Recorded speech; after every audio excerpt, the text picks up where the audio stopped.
how to set the assistant menu size to extra small, medium, or large on the Samsung Galaxy S25, S25 Plus, Edge, or Ultra. First, tap on the home button to return back to the home screen. And from the home screen, swipe down at the top to open up quick settings. In here, tap on the settings icon. Next, we then scroll down to the bottom and tap on accessibility.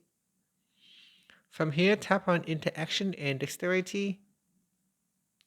Then make sure you tap on the assistant menu toggle button to switch it on. Now tap on the left hand side panel, and then we scroll down and tap on the assistant menu size.